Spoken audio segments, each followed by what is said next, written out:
She simply forbade her from seeing the boy. A 14-year-old's first love. The mother said no and never woke up again. January 2022, the village of Yurievka, Pavlogradsky district, Omsk Oblast. 20 below zero and then some, the dead of night, absolute silence. Around 2 in the morning, someone begins pounding on the door of a neighboring house, not timidly but desperately, with their fists, without stopping.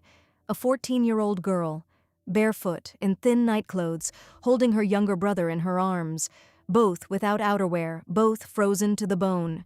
She can't speak coherently, gasping for air, trembling, but one thing she repeats over and over. An unknown man came into their house, with a weapon. Her mother, her stepfather, her younger sister, all in their beds. Not one of them is moving. The neighbors pull both children inside, cover them with blankets. The older girl repeats the same thing. A man with a beard, around 45, maybe 50. She'd never seen him before. She woke up from the noise, grabbed her brother, and ran out the back door. She didn't call anyone, she just ran barefoot through the snow. At that hour, the village was empty, no lights, no movement, just the crunch of snow and her own breathing in the freezing cold. The first patrol arrived quickly. When the officers entered the house, it became clear there was no point in calling an ambulance. What they discovered inside transformed an ordinary call into a case that would shake all of Omsk Oblast. The door wasn't locked. The officers entered immediately and realized that no one inside was waiting for help anymore. In the bedroom, Alexandra, 35, mother of 3, lay in the same position she had fallen asleep in. Next to her was Roman, 38, her partner. Both had sustained multiple wounds from a sharp object. No overturned furniture, no broken dishes, not a single sign of resistance. They didn't even have time to realize someone was standing next to the bed. In the next room, a 10-year-old, Alexandra's middle daughter. She had a musculoskeletal condition from birth. She couldn't stand up without help. She couldn't crawl to the door. She was found right where she had been lying before sleep. The weapon, a bayonet-style blade used for slaughtering livestock. Not a kitchen knife, not a pocket knife, but an industrial-grade blade used on farms for butchering carcasses. There was no such item in the house. The family didn't keep livestock. It had been brought in. And this single detail told investigators more than any testimony. This wasn't spontaneous. Someone had prepared in advance. 3 people in one house, in one night, in their sleep, without a single chance. The 16-year-old and 14-year-old survived. And for now, the only thing investigators had to work with was the older girl's account. A bearded man, around 45, broke in, struck, and disappeared into the night. The forensic team began their examination, and an additional investigative group was urgently called in from Omsk. The house was sealed off, the village cordoned. She was questioned that same night carefully with a psychologist present, taking her state into account. Her story didn't change. The same stranger, the same escape with her brother. One detail was added. The man was large, broke in through the back door. Based on her description, a composite sketch was made and bulletins were sent throughout the district. To neighboring villages, the district center, local reports and news. And here it's important to understand one detail. Yurievka stands not far from the Kazakhstan border, and investigators immediately developed a theory. This man could have come from across the border, crossed over, did what he did, and went back, vanished into foreign territory. And that would explain several things at once: why no one knew him, why there were no traces and no witnesses, unless he came from the steppe. The information was passed to border guards. Patrols began combing the roads leading toward the border.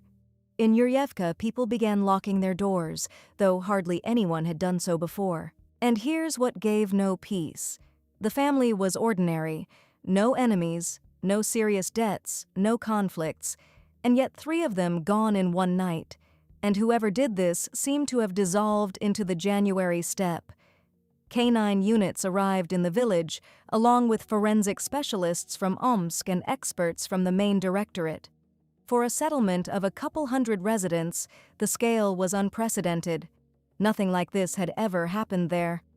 The dogs went around the perimeter of the house, the yard, adjacent streets, the outskirts. And here's what's important. They couldn't pick up a trail. Not at the entrance, not at the exit, not within a radius of several hundred kilometers. Nothing pointing to the presence of an outsider. Residents were questioned one by one, house by house. No one had seen unfamiliar cars, no one had heard footsteps, no one had noticed strangers. Not late at night, not early in the morning. There are no cameras in the village, almost no street lighting. But even taking that into account, at least something should have remained. January. Fresh snow. Sub-zero temperatures.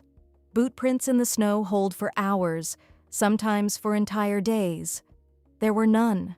No footprints, no tire treads, no marks in the snow by the fence, as if someone had entered the house who knew how not to touch anything, or who didn't exist at all. The search operation stretched on for several days. Exits from the district were blocked, surrounding hamlets were checked, contact was made with police in neighboring villages and the district center. The bearded man, around 45, from the older girl's testimony, was found nowhere. Not a single match for the composite sketch. And from this moment on, the investigation hit a dead end. All the evidence led nowhere, and the only witness was describing someone who seemed not to exist. Alexandra spent most of her life in Pavlogradka, the district center of the same district. That's where her first partner was, that's where her older children were born. A former neighbor, Nadezhda Kotkova, would later recall directly, "The household was nothing. No garden, no farming, arguments with the partner, the yard neglected, disorder inside. And specifically in that, without attention, without warmth, without any normal way of life." Kotkova spoke without accusations. She was bitter, they scolded, they yelled. "I never saw care or anything you could call normal upbringing." And this isn't speculation. These are the direct words of a woman who lived next door for several years and saw everything through the fence. At some point, Alexandra left her first partner. She took all 3 children and moved to Yuryevka. There, Roman came into the picture, a completely different person. Hardworking, didn't drink, a solid man. Alexandra's friend Elena would later say, ___quote_2, _ life restructured itself, the house in order, livestock in the yard, stable daily life, no scandals, no binges, no late-night incidents. For Alexandra herself, this was probably the first normal period in many years, and for the older daughter, perhaps the only one in her entire life. __quote_3_ here is a relative concept. By the time of the move, she was already around 13. The main part of personality formation was behind her. What had been laid down in the early years could no longer be rewritten. Yuryevka is a village where everyone knows everyone. News travels around every yard within an hour. Outsiders are spotted immediately. The family fit in quickly. Nothing remarkable for the locals. Ordinary people, ordinary village life. 3 children under one roof. The oldest, 14, the middle, 10, the youngest, 6. And here it's important to understand one detail. The middle child had been disabled since birth, a severe musculoskeletal condition. She couldn't fully take care of herself. She required constant daily care, feeding, hygiene, moving around the house. All of this fell on Alexandra and Roman. But everyone in the family understood, when the parents grew old, this burden would inevitably pass to the oldest daughter. It wasn't spoken aloud every day, but it was implied, as it is in any family with such a diagnosis. The older girl went to school, lived an ordinary teenage life, to the extent that's even possible, in a place where there's no movie theater, no shopping center, no cafe. The main events were classes, occasional discos at the rural club, walks down the street, and it was in this environment, in this closed little world, that a person appeared in her life who would change everything, not in one day, but irreversibly. His name was Alexander, 17 years old. He had previously been registered with the juvenile authorities. According to those who knew him, he could display aggression without visible cause. He was noticed for cruelty toward animals. He had tormented cats, not out of childhood curiosity, but consciously, systematically. To those who saw it, he was a familiar type, a troubled teenager, one of those you'd better keep away from, and keep your own away from. For the 14-year-old, he became something else entirely, the first person to pay attention to her, who chose her specifically. After all that childhood without affection, without care, without any sense that you were even needed by anyone, this was experienced differently than it would be for any other girl her age. Teenage infatuation, blind, absolute, brooking no objection. At first he came to her sometimes, then more and more often. Elena, the mother's friend, would later say, recently he was coming over practically every day. They would sit for 2 or 3 hours. And at this moment, it's important to understand one thing. He knew this house. He knew which room was which, knew who slept where, knew the layout of both doors, and especially the back one. He knew how the lock worked. He entered freely, left freely. For the family, he was simply the older girl's boyfriend. A bit strange, sharp, but tolerable. No one saw him as a threat. And no one wondered why he looked around so attentively, memorizing every detail. And here the version diverges, and this divergence is fundamental. According to investigative materials, the mother and stepfather were against their daughter's relationship with Alexander.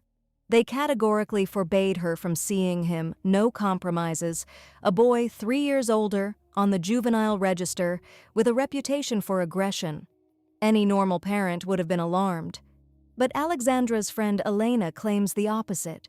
There were no prohibitions. Roman was calm about it. Alexandra didn't make scenes. If there was displeasure, it didn't escalate into open confrontation.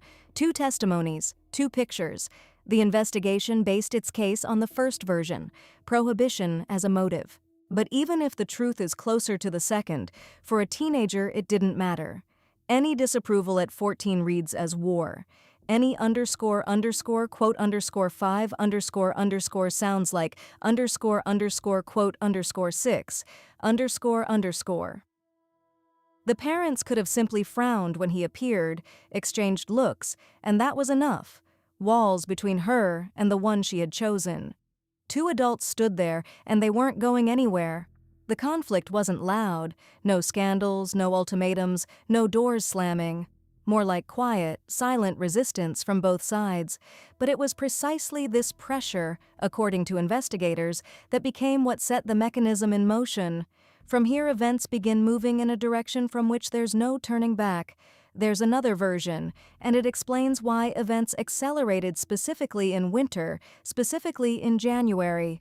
According to Elena, Alexandra's friend, at a local disco, there was intimate contact between the teenagers, a 14-year-old and a 17-year-old in a small village where walls have ears and any news travels every yard. If the mother found out, the consequences would be more serious than a domestic scandal. The age difference, the age of consent, all of it could end with a case against Alexander. Most likely, both of them understood this. Fear of being exposed. Concrete, daily, tangible. Every conversation the mother had with someone from the village could turn out to be the last calm day. Every question, where were you last night? A time bomb. And here it's important to understand, teenage logic works differently than adult logic, not quote 8, but quote 9, not quote 10, but quote 11.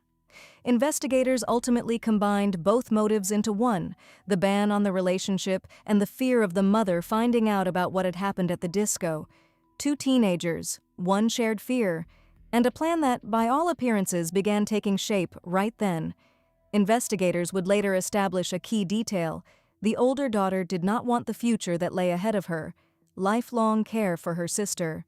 Not abstractly, not as a distant, vague fear, but concretely and consciously.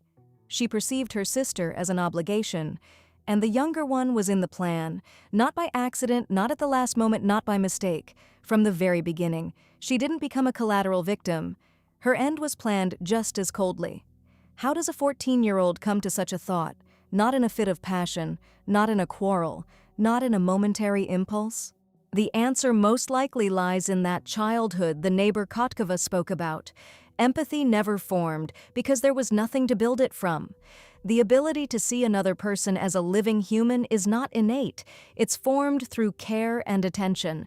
If none of this was there, something breaks at the foundation. Investigators began to have doubts almost immediately, even before the search operation produced its final zero. The story seemed coherent at first glance, but under careful examination it didn't hold up to the pressure of facts.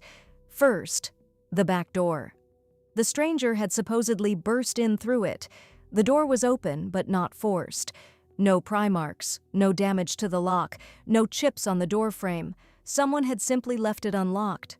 Second, traces inside the house. Not a single fingerprint that didn't belong to family members or those in their immediate circle.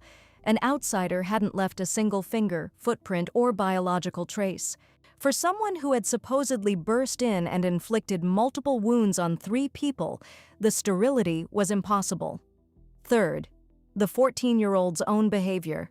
She claimed she woke from the noise and immediately ran out with her brother. But the brother slept in another part of the house. She would have had to walk past a stranger and remain completely unnoticed. Fourth, the attacker hadn't touched her specifically, or the 6-year-old. 2 of the 5 remained alive, and both connected to each other, sister and brother. Each of these details individually still admitted some explanation, but together they formed a picture that categorically didn't match the testimony of the sole witness. The phantom wasn't found. Not after a day, not after 2. There was no stranger, no traces of an outsider, which meant everything pointed inward, to someone in the inner circle. Alexander came into focus first, a boy 3 years older, 17, with a reputation everyone in the village knew. The motive was on the surface, parents against the relationship, or fear of the consequences, or both at the same time. The means were also clear. The bayonet blade had been brought in advance, preparation, not a sudden flash. Everything pointed to him.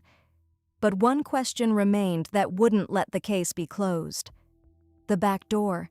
It had been opened from the inside, not broken down, not picked with a tool, specifically opened by someone in the household. The family had gone to sleep. The house had been locked for the night. Someone got up and unlocked the door. And this someone was inside the house at that moment. He entered, but he wasn't the one who opened the door. Investigators began working in parallel in another direction. 2 days had passed since the night of January 22nd. The 14-year-old was questioned again, formally as a witness, with full procedural compliance, in the presence of a psychologist and legal representative. She held up repeating the same story. A man with a beard, the noise, fleeing with her brother in her arms, knocking on the neighbor's door. But small shifts began appearing. In the first account, she woke up from a scream. In the second, from a dull sound of impact. In the first, she ran out immediately without looking back. In the second, she first glanced into the hallway and only then ran for her brother. Not full contradictions, but micro-cracks. The kind a person notices about themselves, but the protocol records word for word. Investigators didn't press, didn't accuse, didn't raise their voices. They asked the same questions in different orders from different angles and recorded every word, every minute. In parallel, they worked on Alexander. At first, he denied involvement, said he had been at home that night, asleep, but the alibi fell apart. He had been seen on the evening of the 21st, but after midnight, no one, not relatives, not friends. 2 teenagers, 2 sets of testimony, and both with cracks that grew wider with every hour of questioning. The investigation wasn't rushing. They waited. They understood that under such pressure of facts, the resolution was a matter of time. On the 3rd day, Alexander was the first to speak. He began telling everything in detail, sequentially, without hysteria. Around 2 in the morning, he approached the house from the garden side. The back door was open, as had been agreed in advance. He entered quietly, trying not to make noise. First, the adult's bedroom. Alexandra and Roman were asleep. He delivered blows with the bayonet blade. One of them didn't manage to fully wake up. Then the 10-year-old's room. She couldn't resist, couldn't get out of bed, couldn't call for help loudly enough for anyone to hear. After that, he left the same way, through the backyard and the garden. He threw away the weapon along the road, in a predetermined spot. The clothing with stains on it he hid separately. He showed investigators both locations precisely, without hesitation. Everything matched the picture forensic specialists had documented at the scene that night. But in his account, there was one detail that overturned the entire construction. The door had been opened for him from the inside, and this person was not a bearded man around 45. It was the same 14-year-old who, 2 days earlier, had stood barefoot on the neighbor's doorstep with her brother in her arms and screamed hysterically about a stranger with a weapon bursting into their house in the middle of the night. The 14-year-old wasn't a victim. She wasn't a witness. She wasn't the one who miraculously survived. She was the organizer. The plan had been prepared for months, not a week, not two, several months. The teenagers discussed every stage, how it would happen, when, in what sequence. They divided roles. He enters and does what's necessary.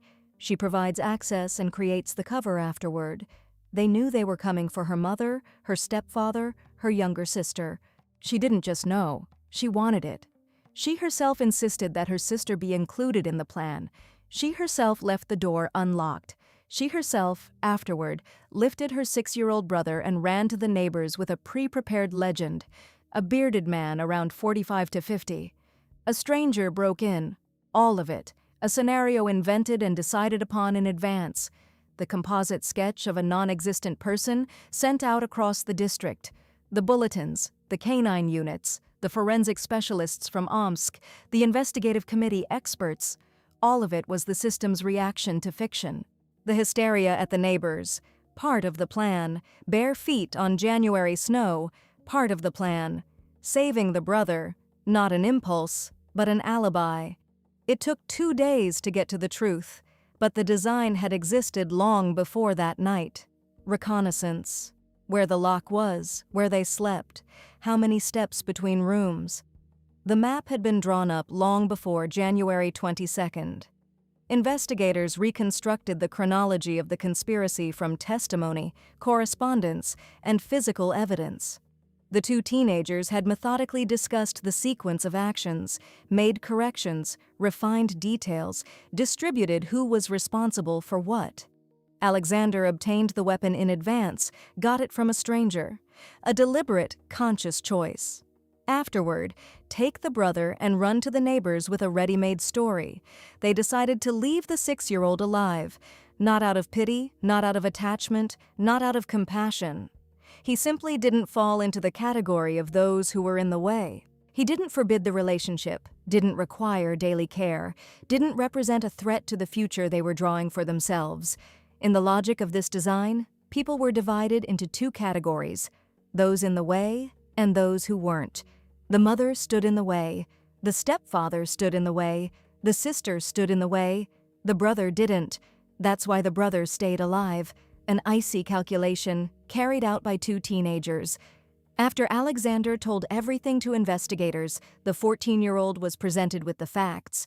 She admitted involvement, but only partially, not remorse, not a frank conversation, not an attempt to relieve her conscience.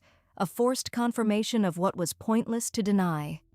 Yes, she knew about the plan, she had opened the door, but the full picture of her own role, the months of planning, the development of the legend about the stranger, she did not disclose voluntarily.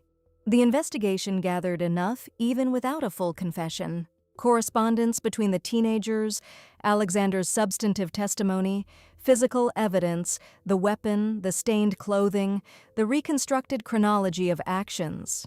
Everything pointed to a premeditated conspiracy, months of conscious preparation, joint participation by both in the planning and execution.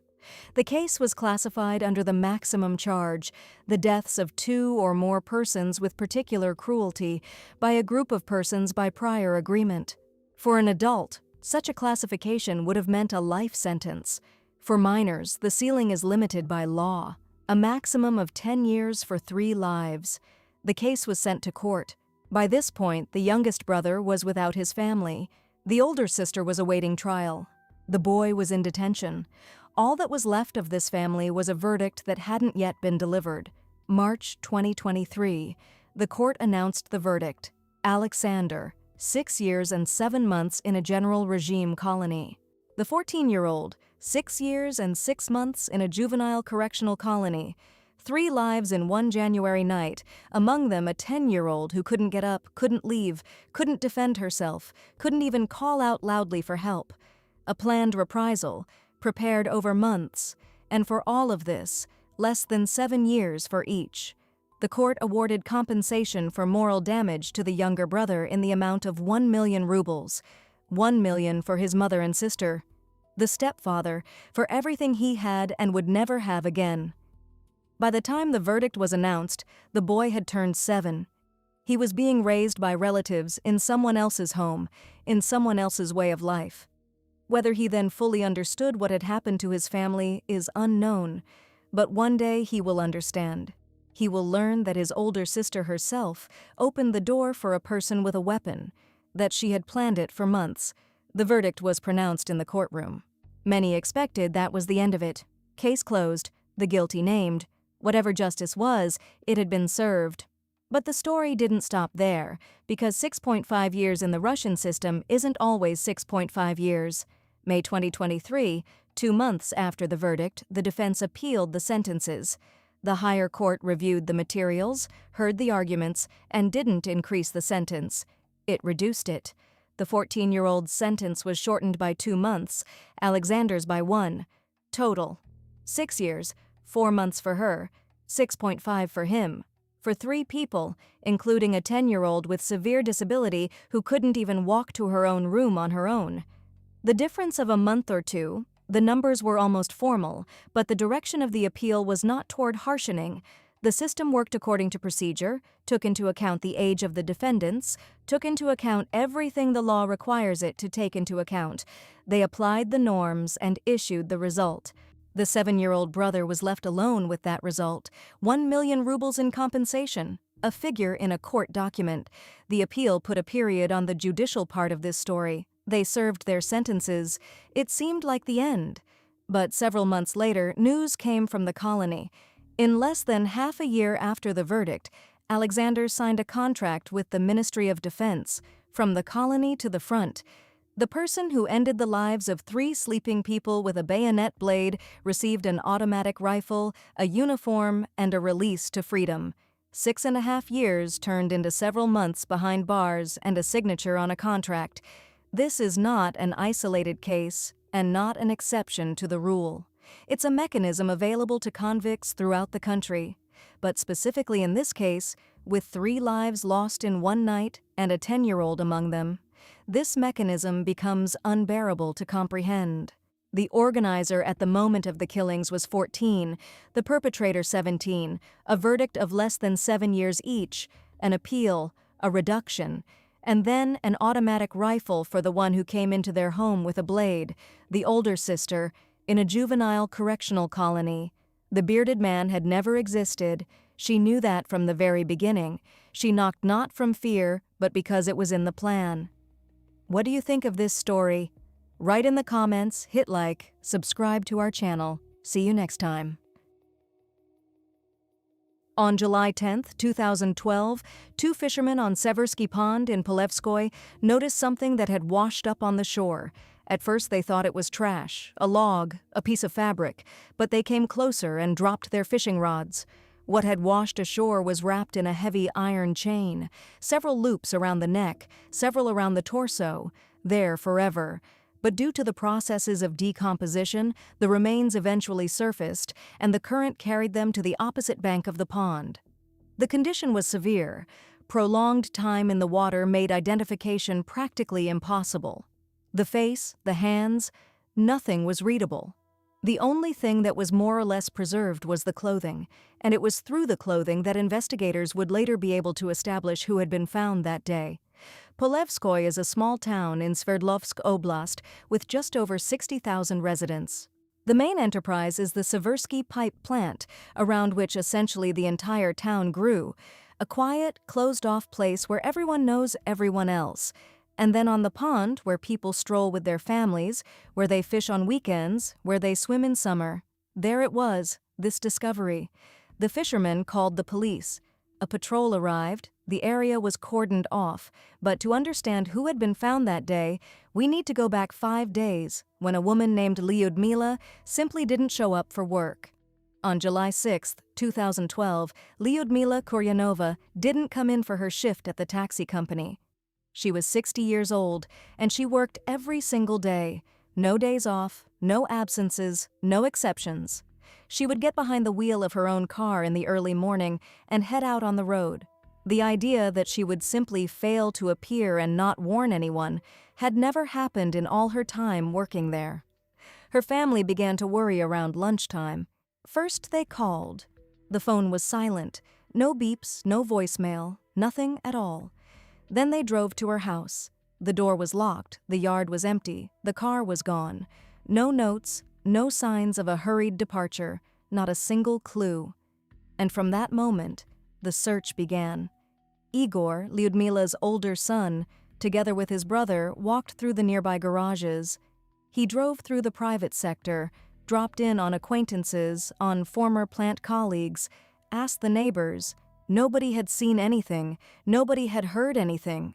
Lyudmila had seemingly vanished into thin air. In a small town where everyone is in plain sight, where every face is familiar, this seemed impossible.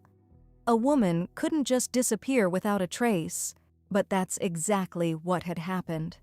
And at that moment, neither Igor nor his younger brother yet knew that the discovery at Seversky Pond 4 days later would be their mother. They were still hoping, still believing that she was somewhere out there, that there had been a mistake, and she would come back. But there was one person who knew exactly where Lyudmila had been the previous evening, and that person was silent. Lyudmila had spent most of her life working as an accountant at the Seversky pipe plant, the main enterprise of Polevskoy. Working there was considered a stable, reliable job. She knew the numbers, the documents, the reports. At the plant, her colleagues valued her, spoke well of her, calm and meticulous, never in conflict with anyone, but at some point she was caught in layoffs, and in 2010 her husband passed away. She was in her 50s. Lyudmila was left alone. Her 2 grown sons, Igor and his younger brother, lived separately, each with their own family. They came by, visited, but in everyday life, she was on her own. Her pension didn't cover her expenses, and she couldn't sit idle. She was a person who had been used to working her whole life, to being needed, to staying in motion. And so she made a decision. She had her own car, and Lyudmila got a job as a taxi driver.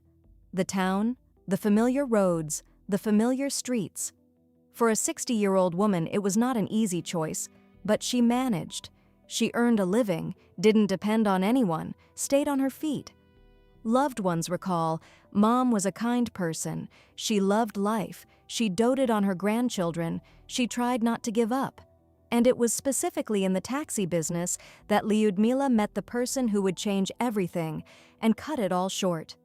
Among the taxi drivers of Polevskoy was a man named Vasily, who worked in his own car.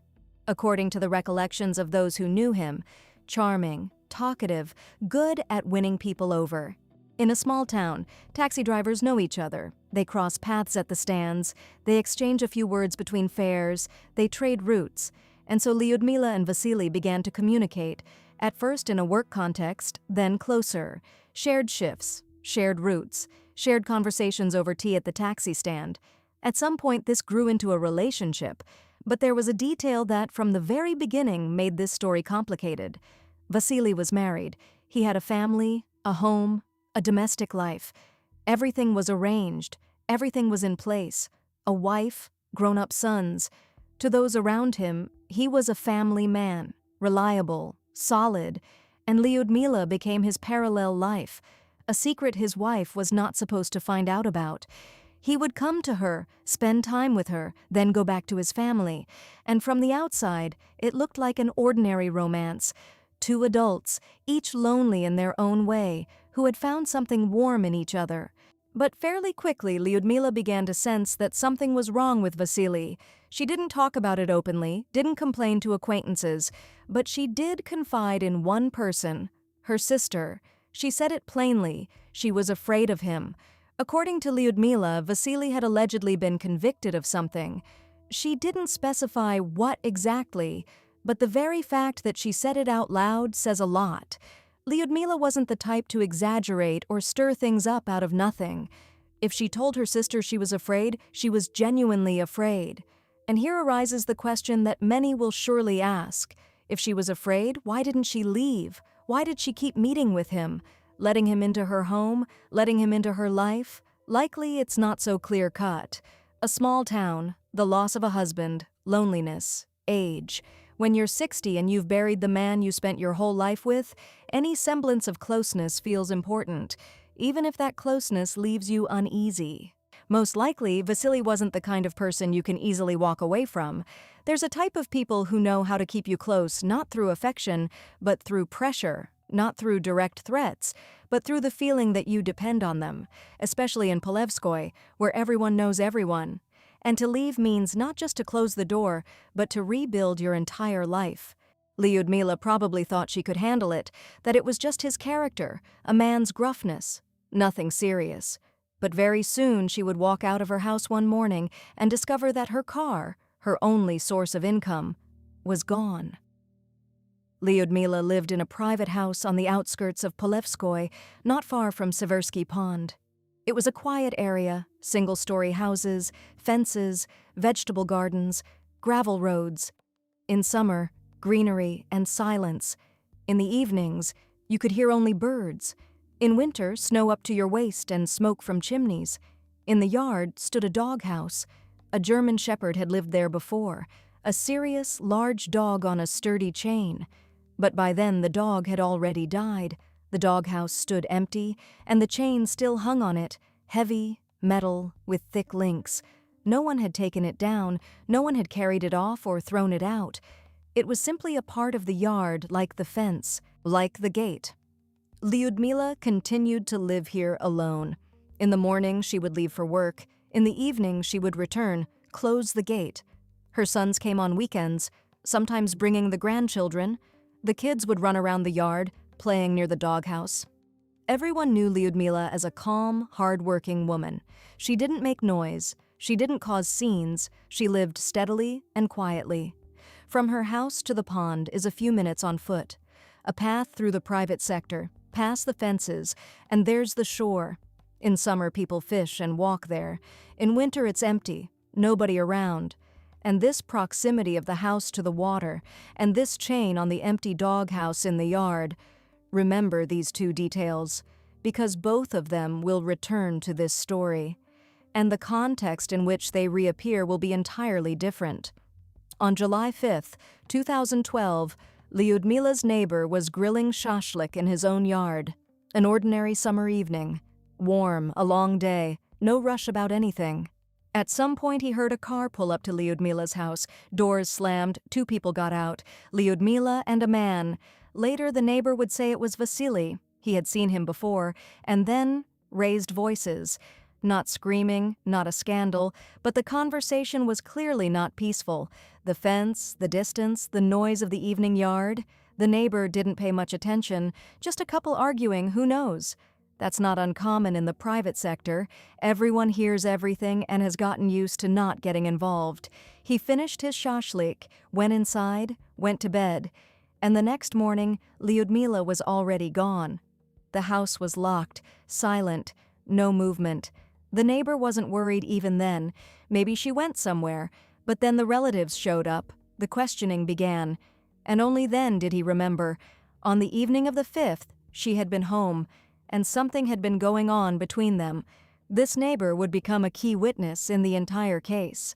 But his testimony would truly be heard only 13 years later, under circumstances no one could have foreseen. When the investigators began working with the discovery at the pond, one of the first questions was, where did the chain come from?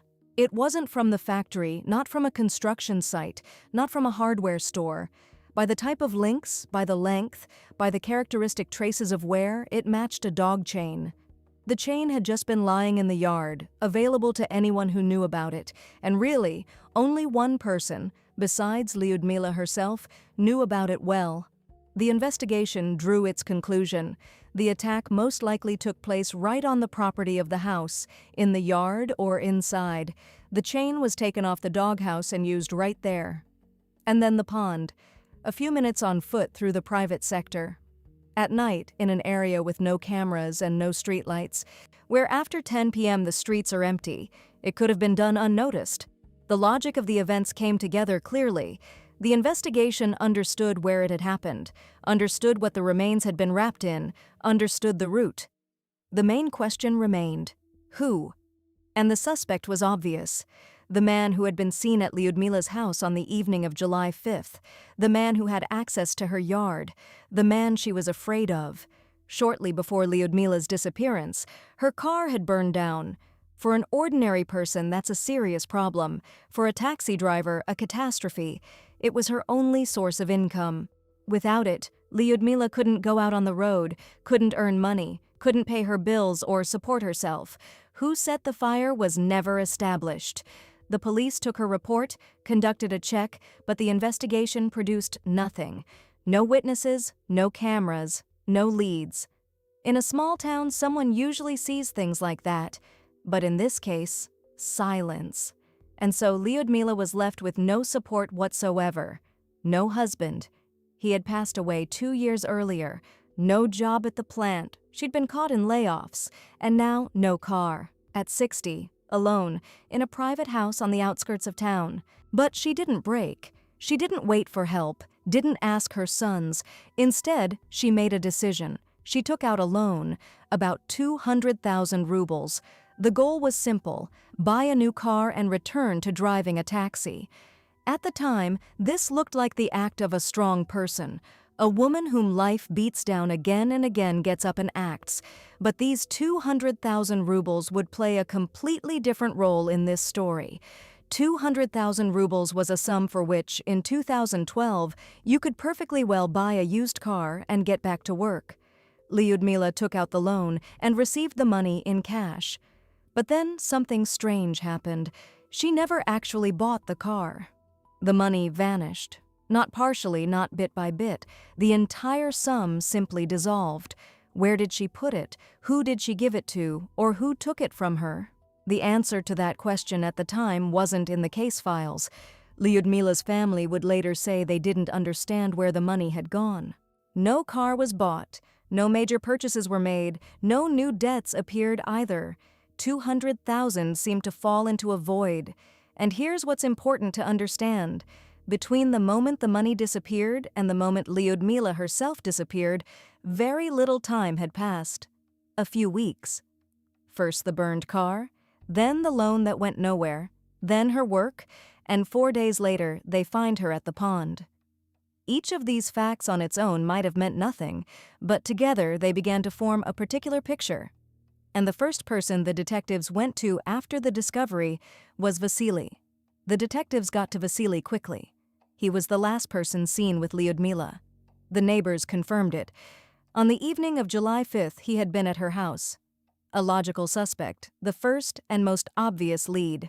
When they came to talk, Vasily behaved unexpectedly, confidently, calmly, without the slightest sign of anxiety. His version was short and clear. "We broke up. We haven't talked in a long time. I don't know where she is." No hesitation, no contradictions, no nervousness. A person suspected of involvement in the disappearance of a woman he was dating answers as if he's being asked about something completely unrelated. To investigators, this looked troubling. Such behavior in such a situation is atypical, but formally you can't pin anything on him. "We broke up. Happens. We don't talk. That's his right. I don't know where she is." Well, why should I? The detectives recorded his statement and continued working in other directions. Vasily went home, back to his family, his wife, his usual way of life, and at that point, neither the investigators nor Lyudmila's family could have guessed that within a few days, this calm and self-assured man would do something no one expected. The remains were identified by the clothing. The forensic examination confirmed it. This was Lyudmila Kuryanova. The funeral took place at Seversky Cemetery. The casket was closed. Saying goodbye properly, seeing the face, kissing the forehead, none of that was possible. Time spent in the water hadn't left that option. Many people came to the cemetery. From the plant where Lyudmila had once worked, practically everyone knew her. Former colleagues, accountants, neighbors, acquaintances from the taxi company. Little Polevskoy was burying one of its own. Igor and his younger brother stood silently by the grave. Beside them, their grandfather. He was already over 80. He stood leaning on a cane, looking at the closed casket and probably thinking that no parent should outlive their sons and daughters, especially not like this, without a face, without a goodbye, without an answer to the question of who did it. At that time, the case was formally moving forward. The investigation was working, interviewing, gathering evidence. The main suspect was free. Vasily walked the same streets, drove around the same town, lived in the same house, and it was during these days that he would tell the investigators something that should have closed the matter. The detectives continued working on Vasily. They called him in for interrogations, asked the same questions from different angles, and at some point, what they had been waiting for happened. He confessed. He said, "Yes, it was me." What exactly he said, what details he named, what he described, is not disclosed in open sources, but the fact itself was recorded. The suspect admitted his involvement in what happened to Lyudmila. For the investigation, this was a breakthrough. For the family, the first glimmer of hope that the system would work, that the guilty party would answer for it, that the justice they had been waiting for since that day at the closed casket would finally come. A suspect's confession is, as a rule, the beginning of the end of an investigation. After that come the verifications, the expert examinations, the trial. It seemed all that was left was to go through the formal stages and bring it to a sentence. And here we need to pause and say one thing.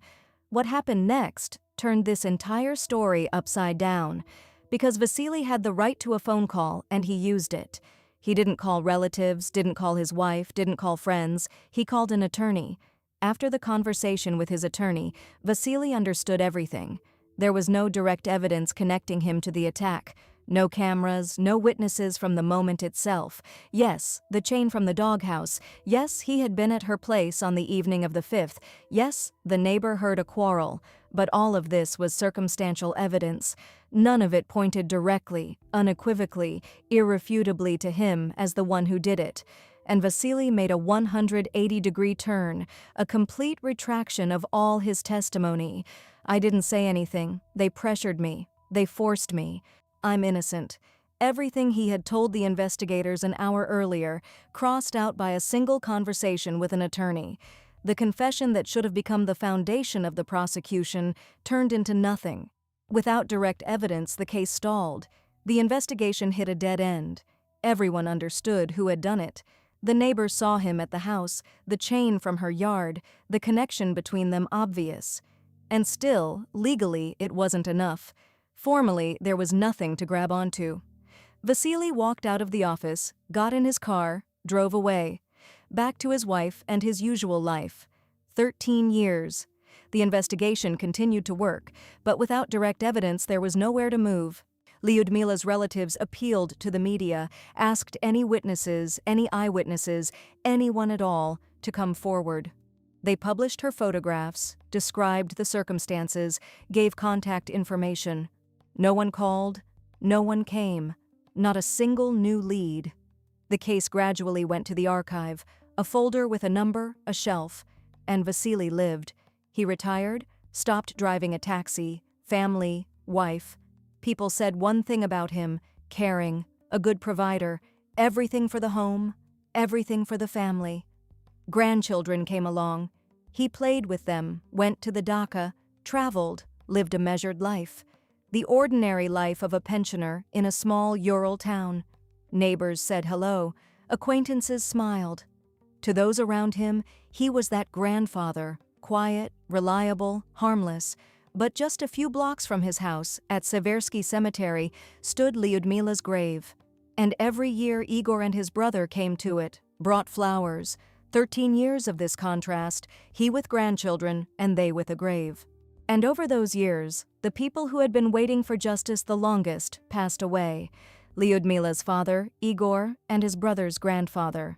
He never lived to see a trial, never lived to see charges, never lived to see even one step forward. He had stood at the closed casket and most likely believed the system would work, that the guilty would be found. The years went by, nothing changed, and he passed on without ever seeing justice. The neighbor who had been grilling shashlik on the evening of July 5th and heard the raised voices also passed away. The years take their toll, especially in small towns where medicine isn't always close by. The distance to hospitals is measured in hours, but before he passed away, he did one thing that would turn out to be decisive. He gave a statement, detailed, recorded, documented by investigators. What exactly he told them is not disclosed in open sources, and there, the folder with its number sat on the archive shelf, and it seemed it would stay that way for decades. Just paper that no one would ever open again. But in 2025, the leadership of the investigative committee of Sverdlovsk Oblast changed, and the new person in charge decided to read what was lying in those folders. In 2025, the leadership of Sverdlovsk Oblast changed. The new head, apparently, became General Bogdan Frantishko, and one of his first decisions was an order to pull up unsolved cases from past years to review, reassess, and re-examine. Among the dozens of folders in the archive was Lyudmila Kuryanova's file, 2012, Polevskoy, Seversky Pond, the discovery in chains. The investigators opened materials that hadn't been touched in years. They reread the protocols, the testimonies, the conclusions, and among other things, they found that very statement from the neighbor that he had given shortly before passing away. What he said still isn't disclosed, but the new team saw in that statement what others hadn't seen or hadn't been able to use. Over 13 years, much had changed. Technology had moved far ahead. Methods of forensic examination that simply didn't exist in 2012 had become available and routine. What was impossible to prove back then now became a question of time and one properly ordered examination. And the investigation ordered that examination. The remains were re-examined, compared with Lyudmila's medical records, which had been preserved in the archives of hospitals and clinics. DNA tests were conducted using technology that in 2012 was far less precise and accessible. They re-interviewed all the witnesses who were still alive, colleagues, relatives, neighbors. They gathered what they could find 13 years later. What exactly the examination showed is not disclosed. That information is sealed, and that's understandable. The case hasn't yet gone to trial, and premature publicity could harm the prosecution. But the results were enough to do what couldn't be done 13 years ago.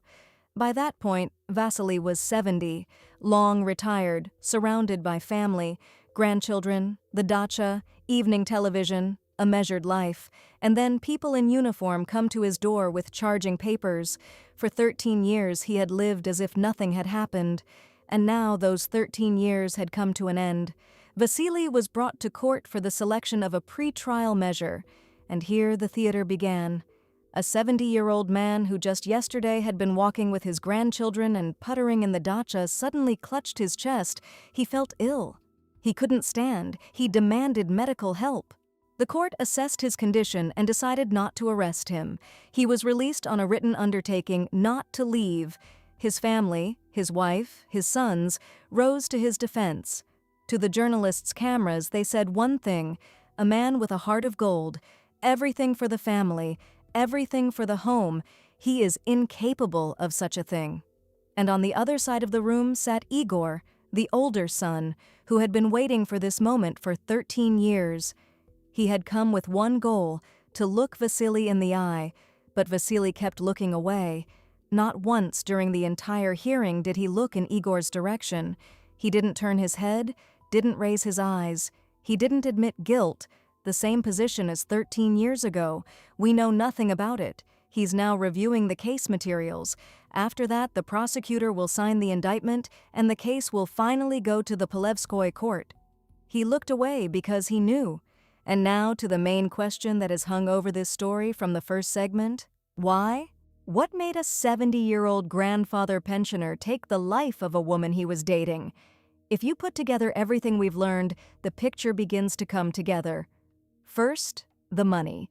the $200,000 that Lyudmila took out, and that vanished without a trace. One could assume that Vasily had a direct relationship to that. He took it, drew it out of her, appropriated it. Second, fear.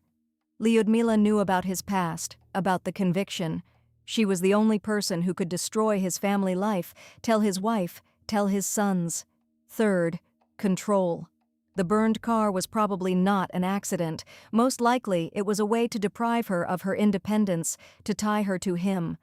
She took out a loan and was going to return to taxi driving. And she became even more dangerous. She knew too much and at the same time wasn't dependent on him. The evening of July 5th, the quarrel that the neighbor heard, probably became the final point. Money, fear of exposure, loss of control, it all came together in one evening.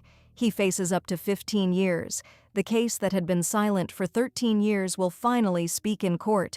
Write what you think about this story. Hit like, subscribe to our channel. Until next time. In October 2016, Robbie and Jennifer Tower bought 2 tickets to Ukraine, and at that moment both were absolutely certain they were flying out to meet someone who would become part of their family. They brought him back to Florida, to their home in Northport, and for a while everything went exactly as they had planned. But a few years would pass, and the very person they had crossed an ocean for would lock the door inside their own home and become the centerpiece of a criminal case. Northport is a small city in Sarasota County, Florida. Single-family homes, wide streets, neighbors who know each other by name. Robbie and Jennifer had lived there for several years. Both worked as real estate agents. Both were deeply religious and regularly participated in missionary trips. They had traveled to many countries. Reporters who wrote about them put it briefly, 2 genuinely good, caring people. Their family stayed just the 2 of them for a long time, not by choice, that's just how it worked out. And then, at some point, they made the decision to adopt, not an infant, not a toddler, but a teenager. And not through the local foster care system, but from Ukraine, from where very few people return with that goal in mind. During the Christmas season of that same year, 2016, Jennifer wrote a post on Facebook. They had brought home a son. He was 14. No one in their circle questioned this decision. Warren Rhines would later say they used their lives for good. So this wasn't an impulsive idea.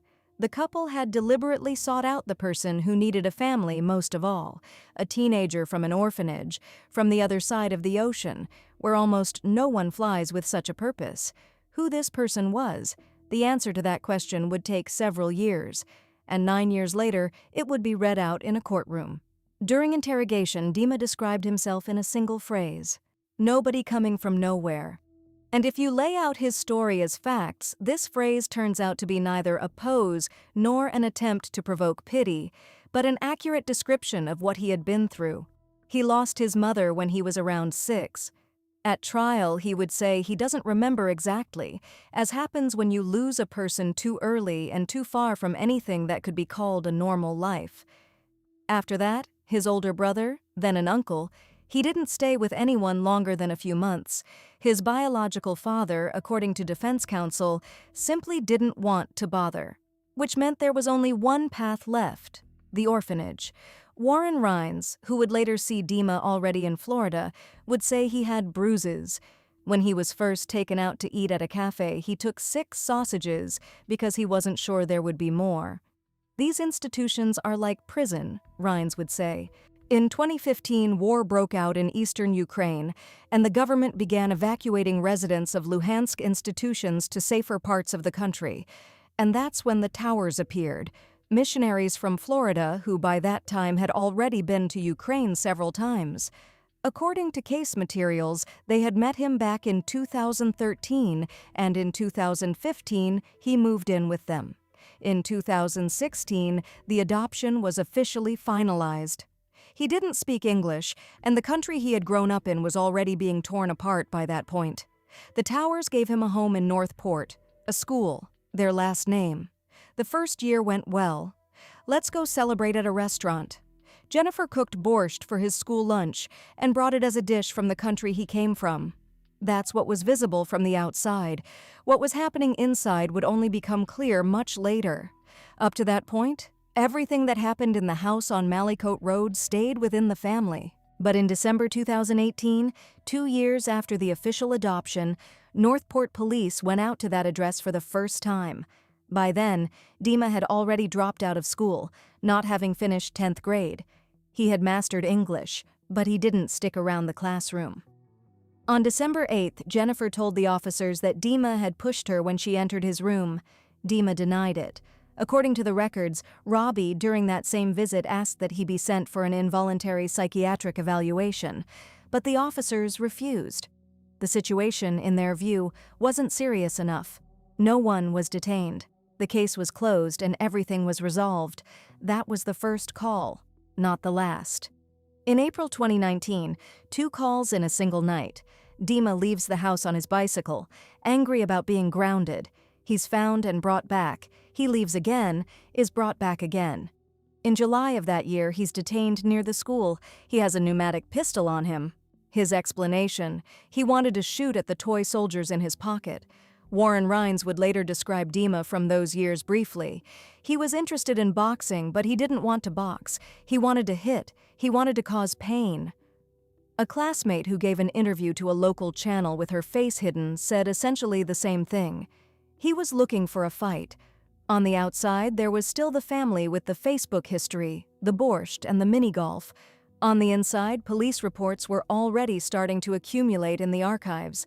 And yet, the Towers didn't give up, didn't dissolve the adoption, didn't return him to the system. Why?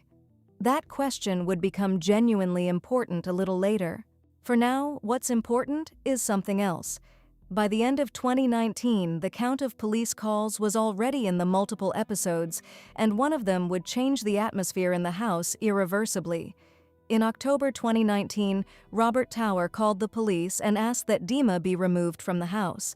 It sounds like the call of a bewildered parent who doesn't know how to handle a teenager. The report records something specific.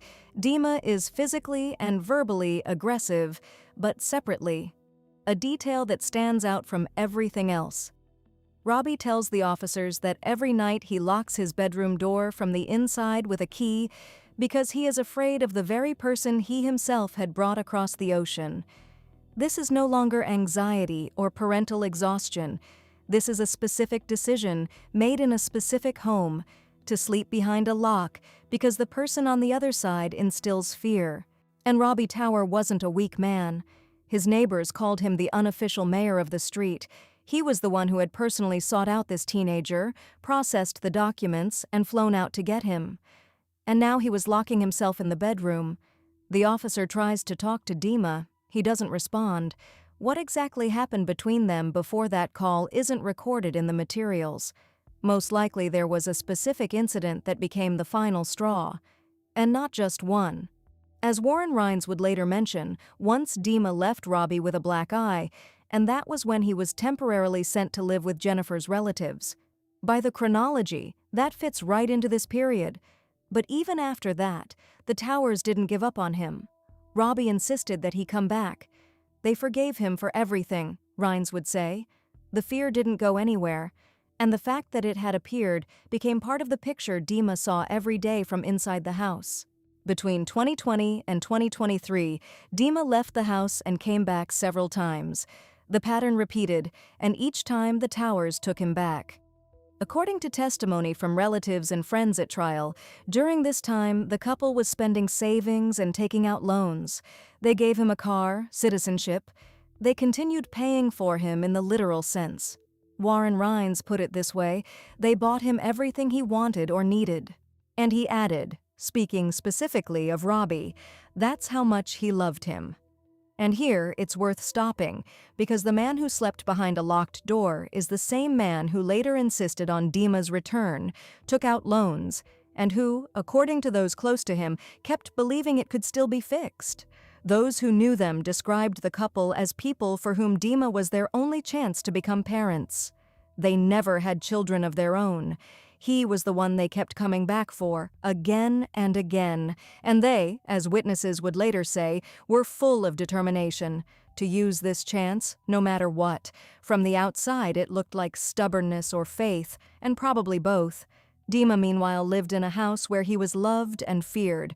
What he thought about that, he didn't say out loud. On August 31st, 2023, he came home in the evening. According to prosecutor Liana Whipple, based primarily on his own statements to the investigator, he went to his room and started drinking alone. He didn't turn on the TV, didn't go to bed. He sat and thought. At interrogation, he would tell detectives that the thought of what he was about to do came to him twice, once during the day and a second time at night. And here it's important to understand one thing. This is not a flash, not a breakdown. Between the thought and the action, there was time. He sat in his room, and the thought wasn't going away while he drank, sat in silence. While behind the wall, the towers slept. It simply stayed with him. At some point he got up, left his room, and walked into the kitchen. There were kitchen knives in the holder. He took a steak knife and walked back toward the bedroom. The door this time wasn't locked from the inside. On interrogation, what he said clearly was only, "A lot happened there," and he added, "You're just Americans, you wouldn't understand." And that most likely is his answer. Not an evasion, but precisely an answer. Something had been building up for years, and that night it crossed the point past which he no longer tried to stop. He walked down the dark hallway with a weapon in his hand. Robbie was asleep. Dima entered the dark bedroom and struck first at the neck. Robbie didn't have time to react. After that, the strikes didn't stop.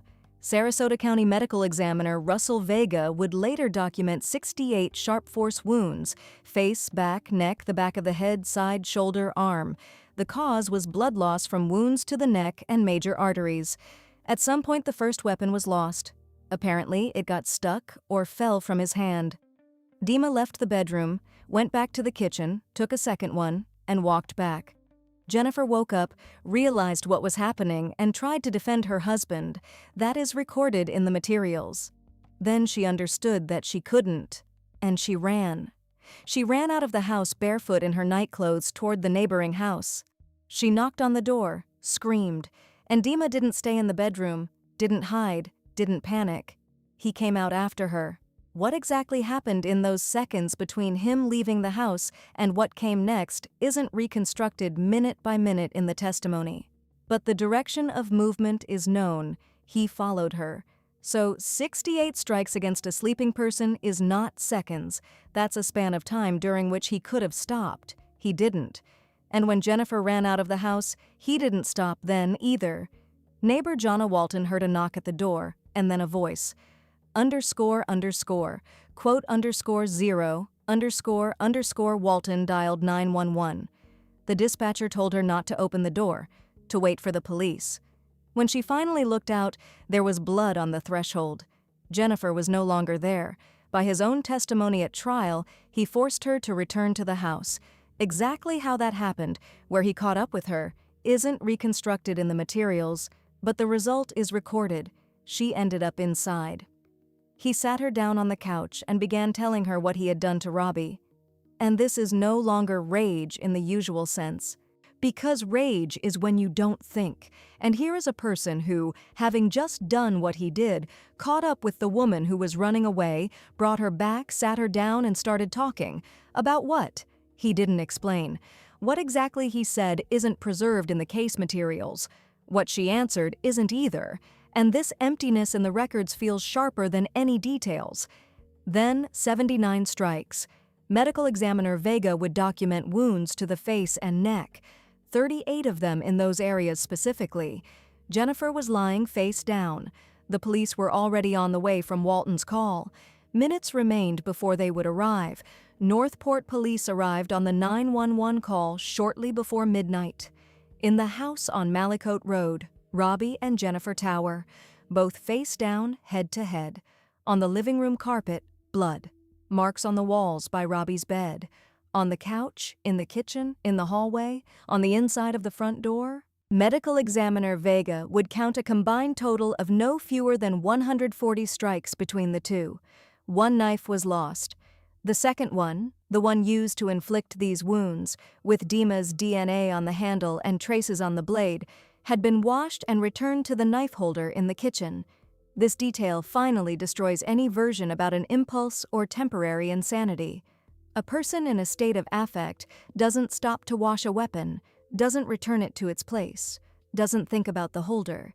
This is the action of a person who is in control and is already thinking about what comes next. When officers came outside, they saw Dima. He was standing by his black 2012 Chevrolet Sonic and loading items into the trunk. There was blood on his head and shoulders, the same clothes as during the attack. The officers ordered him to stop. Dima got in the car and drove off. Officer Tyler Rogowich would record on the dash cam. Dima ignores commands. Toledo Blade Boulevard into the oncoming lane. He turns around and heads north on I-75. The Sarasota County Sheriff's Office deploys spike strips at the 192-mile marker. In the unincorporated area near Venice, the car stops, Dima abandons it, and walks off on foot into the woods. After that, 8 hours. The search involved Venice Police, the Sarasota County Sheriff's Office, and the Florida Highway Patrol. They combed the wooded area near I-75 and Laurel Road. Night, August, Florida, humidity, darkness, thick undergrowth. Dima spent all that time there. On September 1st, 2023, at 7:30 in the morning, Venice police picked him up at a gas station in Nokomis. The same clothes, the same blood, already dried. He wasn't trying to hide any further. He was just standing by the gas station. And 8 hours in the woods isn't panic, and it isn't flight to nowhere. It's a choice not to surrender right away. What he was doing all that time alone in the dark isn't known. But in the morning, he came out himself. Not to the police, just to where they found him. They took him to interrogation.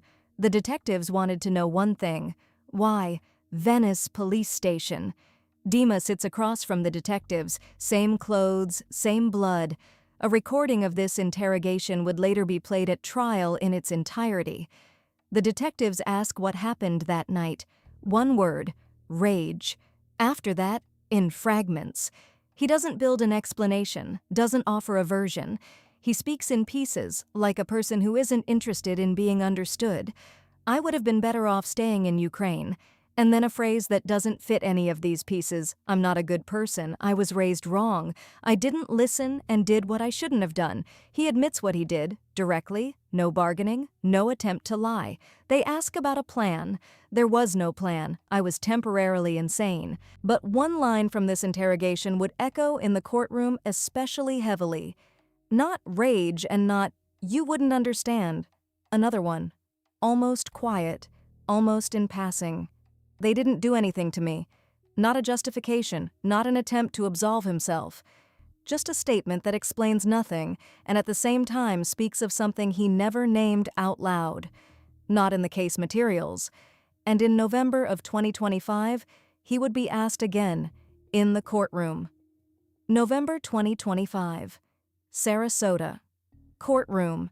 Defense attorney Mark Gilman stands before the jury and begins immediately, not trying to prove that he didn't do it. He did. That's not the question. The question is whether this was premeditated first-degree action or unpremeditated. Gilman is asking for a verdict on the no-intent statute, and he builds his entire defense line on that. His argument: Dima had been left by biological parents who didn't want to bother. He lived through the loss of his mother at the earliest age, went through several relatives, none of whom kept him, ended up in an orphanage in a war zone, came to a foreign country as a teenager to strangers. And this, according to Gilman, isn't just a biography. This is accumulated trauma that deforms a person before he ever becomes an adult. Gilman doesn't say the Towers were bad people. He says something else. Dima was a person who had been inflicted with too many wounds before he ever came to them. And they didn't know how to work with that. And he himself didn't know how to live with it. While Gilman is speaking, Dima in the courtroom covers his face with his hands.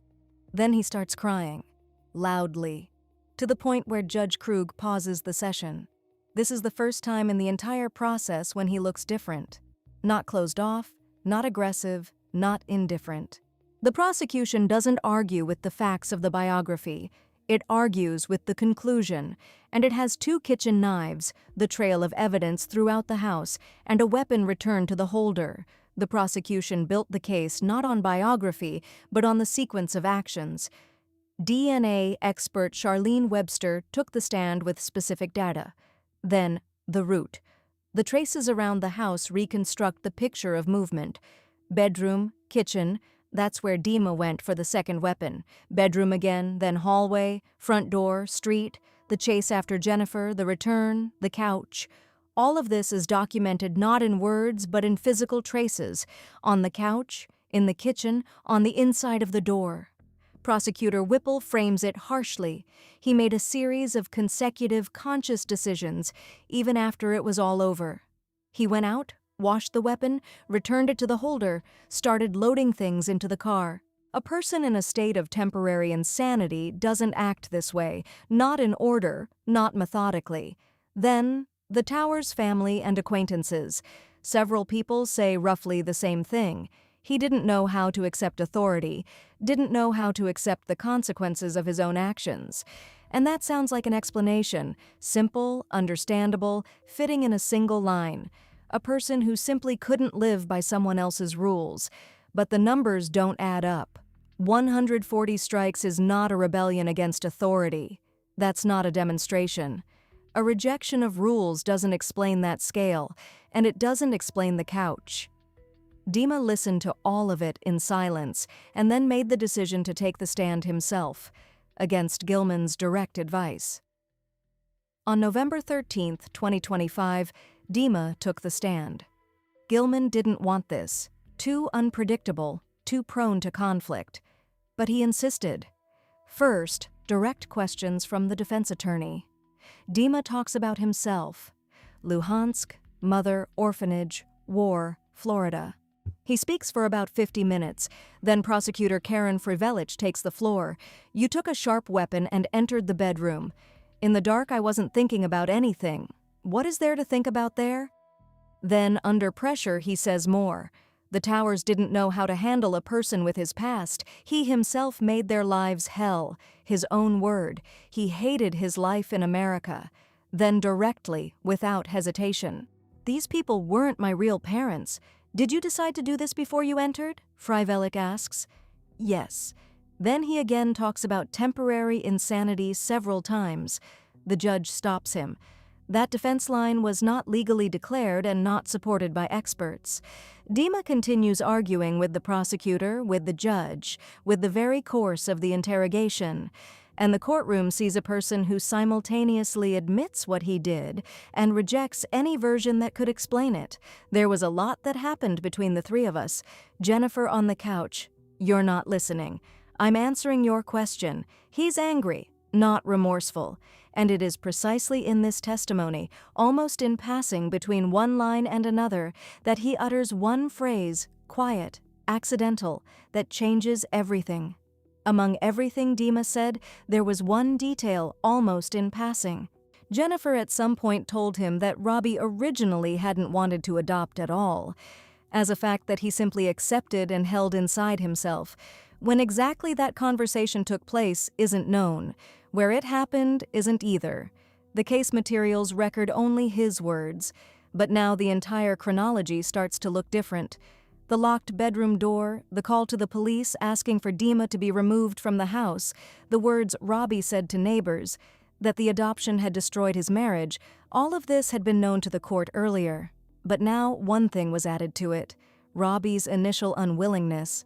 Dima knew about it from Jennifer, from the one who, by all accounts, loved him more strongly. The prosecution doesn't build a separate argument on this. Its position is already formed by the evidence. But the court takes note of that moment of testimony.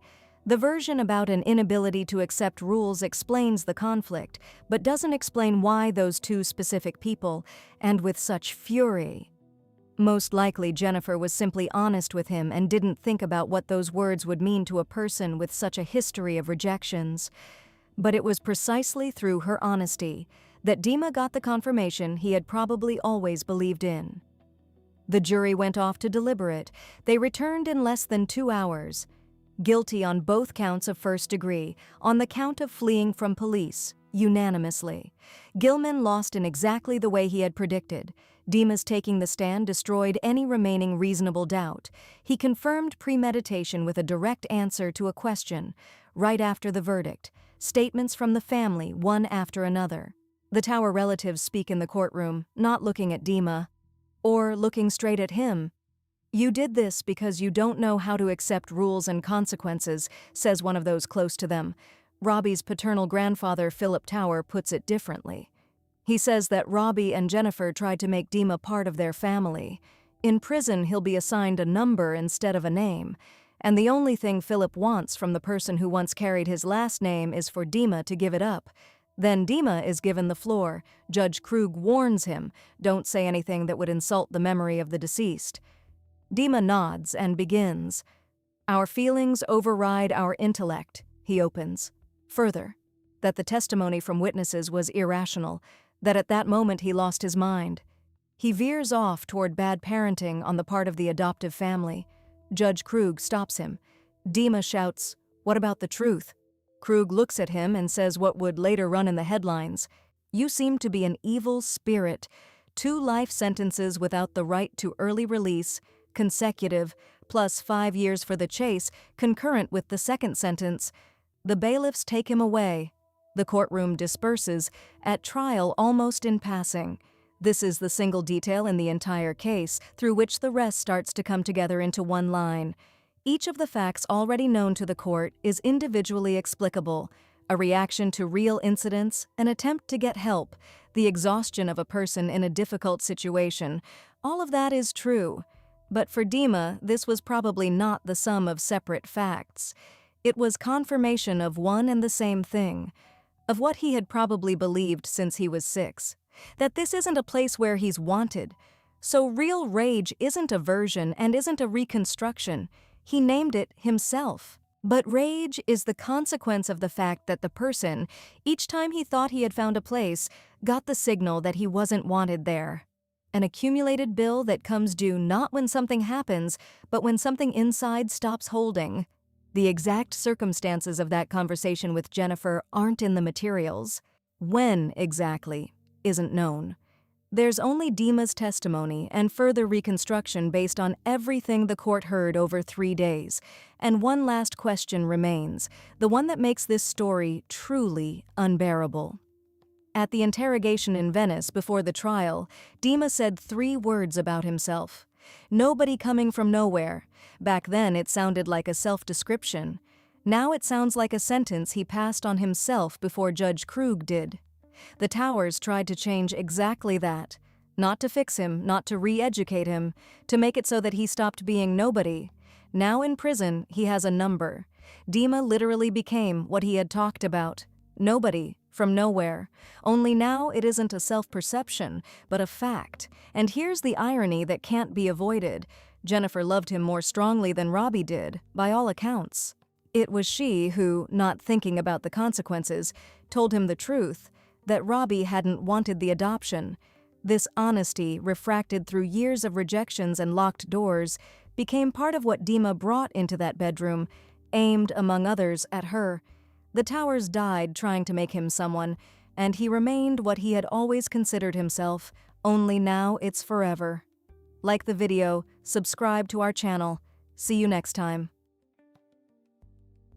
On January 19, 2026, police officers descended into the basement of a private home in Helsinki and discovered a person who had spent approximately 20 years in that windowless space.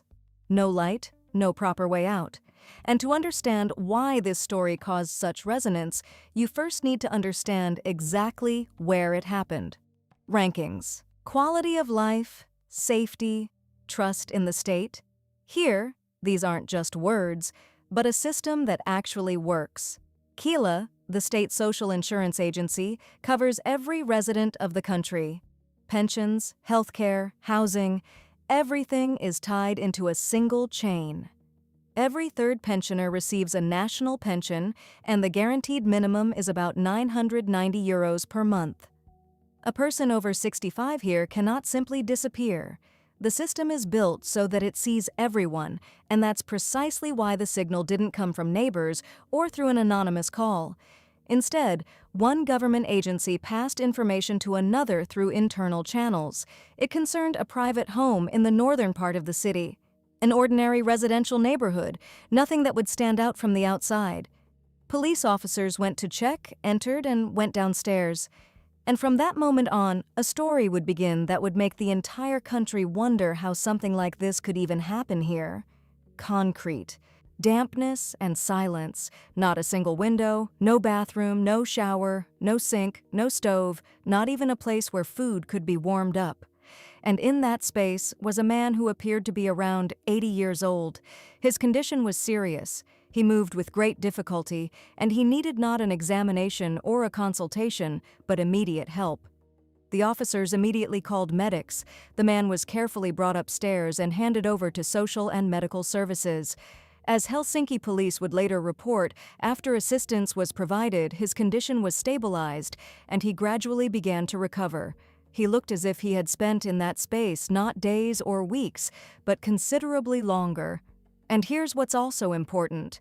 From the outside, this villa raised no questions whatsoever. An ordinary private home in a residential neighborhood. Neighbors on both sides. No suspicious odors. No noise. Not a single complaint in all that time. None of the people living nearby had noticed anything strange. Everything looked absolutely normal until the moment they went downstairs. And then the investigation faced a question on which the entire course of the case depended. Exactly how long had this person spent in the basement without light, without air, and without elementary living conditions? Preliminary investigative data gave the first figure, and it wasn't weeks or months.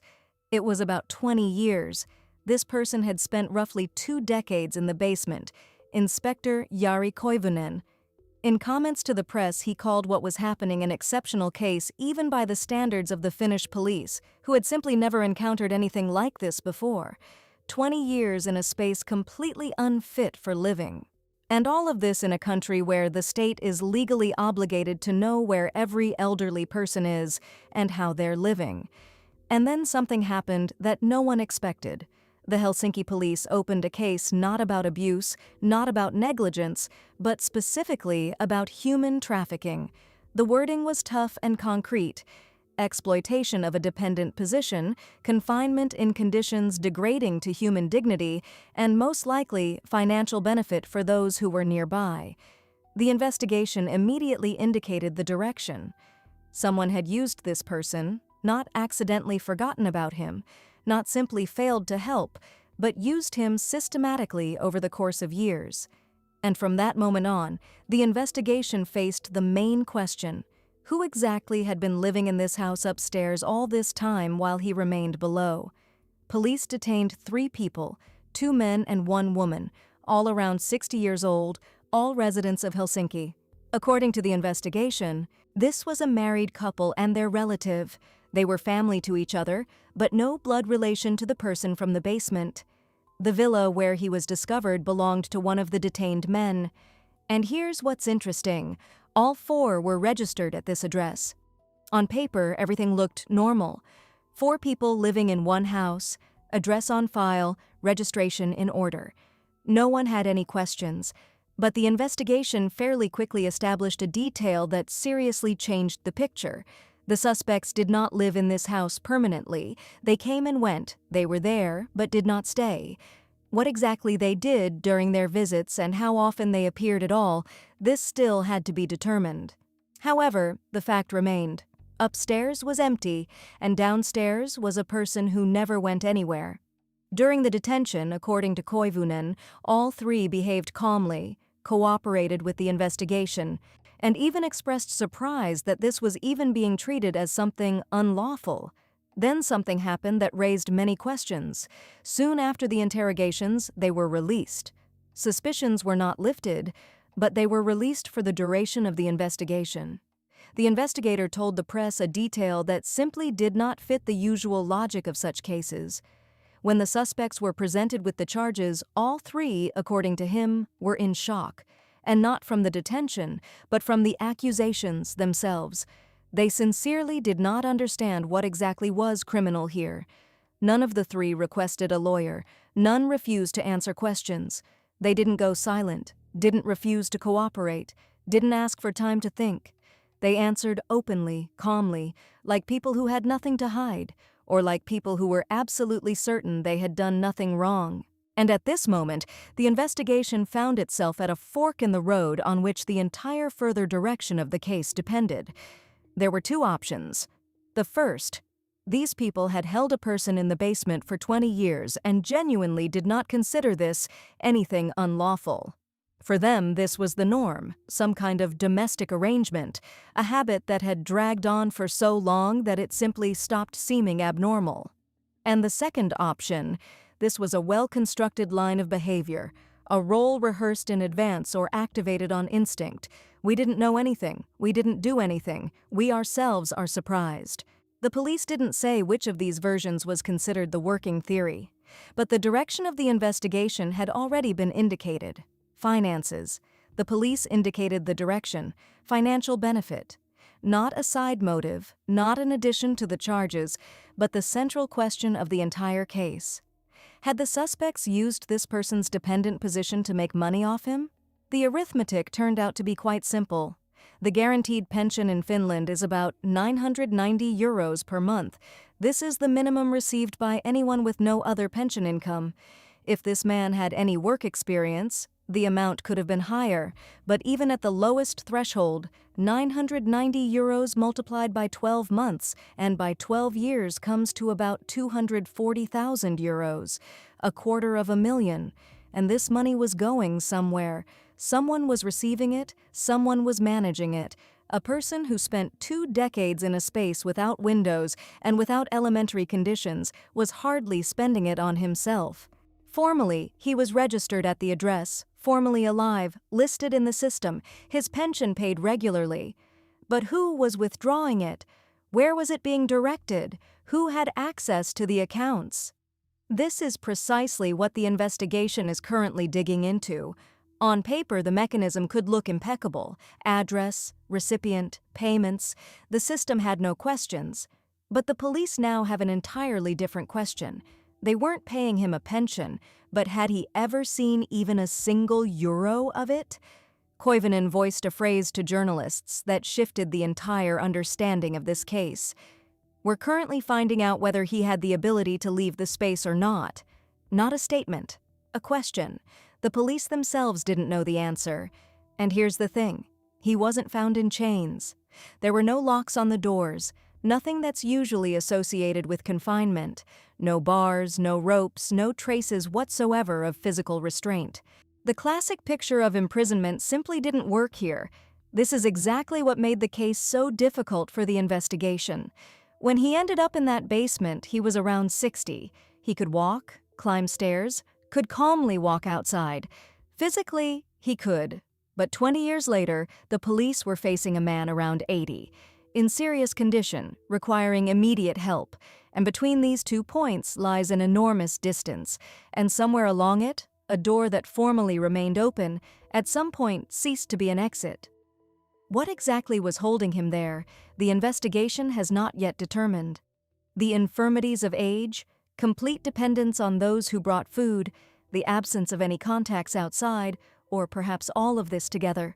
Slowly, year by year, layer by layer. But if it wasn't force holding him there, then the next question arose. How did he even end up in that basement? Police did not release his name, surname, exact age, or nationality. The official wording, considerations of confidentiality and the safety of the victim. What was known, a man around 80 years old, long acquainted with the 3 suspects but not related to them by blood. Not a profession, not a biography, not a single detail that would allow understanding who he was before that basement, where he came from, what he did, and whether he had anyone at all. And here begins a silence that speaks for itself. 20 years. All this time, not a single person came to the police and said, "I'm looking for him." Not a relative, not an ex, not a colleague, not a neighbor from a former life. No one filed a missing persons report, no one raised the alarm. Most likely, by the time he moved into this house, he was already alone. Most likely, no close family remained, because otherwise 20 years of complete silence is rather difficult to explain. And apparently he belonged to that type of person whose disappearance simply had no one to notice. Not a homeless man, not a marginal, just a person without connections, without anyone who at some point would ask, "Where is he?" And here most likely this is exactly what made him vulnerable. Not age and not weakness, but loneliness. The fact that between him and complete disappearance from society's field of view, not a single living person stood. But in Finland, this is precisely what the state exists for. Kela isn't just a pension fund. Pensions, medical insurance, care allowances, compensation for medications. Every resident of Finland who has lived in the country for at least 3 years automatically enters this system after age 60. Not by application, by the fact of existence. But Kela is only the first level. Then come the municipalities. By law, they are obligated to provide social and medical services to every resident throughout the territory. An elderly person with deteriorating health is directly in their zone of responsibility. There's a separate care allowance for pensioners with chronic illnesses, money for support in everyday life. There's a housing allowance for those with low income, and each of these instruments presupposes contact, application, verification, review of conditions every 2 years, an entire infrastructure. About 116,000 people receive the guaranteed pension, more than 200,000 receive allowances. The system is built so that not a single elderly person is left without attention. Regular reviews, notifications, automatic adjustments. And all of this existed and worked the entire 20 years while he was in the basement without windows. The police never reported whether social or medical services had ever contacted him. Not over 20 years, not over any period at all. Journalists asked this question directly. No answer followed. And this very silence is already a signal. If there had been contact, if even one service had even once come to that address and seen this man, the investigation would most likely have mentioned it, at least to show the system tried. Nothing of the kind was voiced, and then it becomes clear why this could have happened at all. The entire Finnish social protection machine works on an application-based principle. Kela disburses the pension but doesn't check how exactly the recipient is living. The municipality is legally obligated to help, but if no one approaches them, they don't come on their own. The care allowance exists, but it must be requested. The allowance happens, but by documents, not by visit. Every element of this system waits for an incoming signal, and a person in a basement without windows cannot send one. He won't come to the office, won't call the municipality, won't fill out a form on Omakela. And from the standpoint of the database, everything looked absolutely routine. The address exists, the recipient is alive, payments are going through, no complaints, no inquiries, so everything is fine. It was working exactly as it was designed. It simply wasn't designed for someone who cannot ask for help themselves. On January 19, 2026, after 20 years of complete silence, that very signal finally came to the police, and not from neighbors, not from relatives, not from Kela. The Helsinki police press release reported briefly. Information received from another state agency, a detail that explained much. The person who submitted this signal said that he had become acquainted with the victim through his work. Who he is not disclosed. Name, position, agency, everything is closed, but the very fact says much. This was someone who, by virtue of his service, ended up nearby. Possibly a social worker, a medic, someone who saw this person and understood that what was happening was abnormal. And then, one contact and one decision to report. And then the question remained, what now with him? Human trafficking in Finland isn't news, but until this moment, it had always been a story about other people. Berry pickers from Thailand who worked without contracts and without any rights, women brought into the country under the promise of marriage, construction workers, migrants under unofficial conditions. Almost half of all detected cases involved labor exploitation, another quarter, sexual. From 629 in 2019 to 367 in 2022. The profile, however, almost always remained the same. A foreigner, a person without documents, without the language, without connections. The U.S. State Department consistently placed Finland in the first tier, Tier 1. Formally, the country was doing everything right. But in June 2024, the Council of Europe's expert group GRETA released a report. There, the picture looked completely different. Few convictions, delayed investigations, some of which dragged on for more than 4 years. Criminal proceeds are practically never confiscated. Compensation for victims is not guaranteed. In 2024, courts handed down only 4 verdicts in human trafficking cases, 4 in the entire country. And now a case appears that did not fit into a single familiar template at all. The victim is not a migrant and not a foreigner, an elderly Finn. In the capital, in a private home, 20 years. The house stood in an ordinary residential neighborhood. By documents, 4 residents. In practice, upstairs was empty. The 3 registered persons appeared from time to time, but did not actually live there. The only permanent inhabitant of this house was downstairs in a space without windows, and here you need to understand how the system itself is structured. Address registration in Finland isn't just a line in a database, it's the anchor point to everything else. Through it, Kela determines where to direct payments. Through it, the municipality understands who lives on its territory. Through it, medical services know which health center a person is assigned to. There's an address, that means there's a person. No inquiries, that means no problem. And here's what we ultimately get. The address created for any agency the picture of a completely ordinary household. If someone from Kela or the municipality had decided to check, and such checks, as it would later turn out, most likely were not conducted at all, they would have seen a registered resident with a valid address. No grounds for alarm. Pension being paid, address exists, no complaints. And so the registration that by design was supposed to protect him, ensure his access to a pension, to medicine, to help in practice, worked like a shield, but not for him, for those who wanted this entire situation to remain invisible. Koivunen confirmed to the press something that perhaps no one expected. According to investigative data, the man moved into this house voluntarily, on his own, more than 20 years ago, and no one brought him, no one lured him. There was no deception, no threats, no coercion of any kind. He came on his own. He was around 60 then. Most likely he moved calmly without outside assistance, made decisions himself, and perfectly understood where he was going and to whom. This was a conscious step by an adult. And at this point, the entire construction that the viewer had managed to build in their head begins to collapse.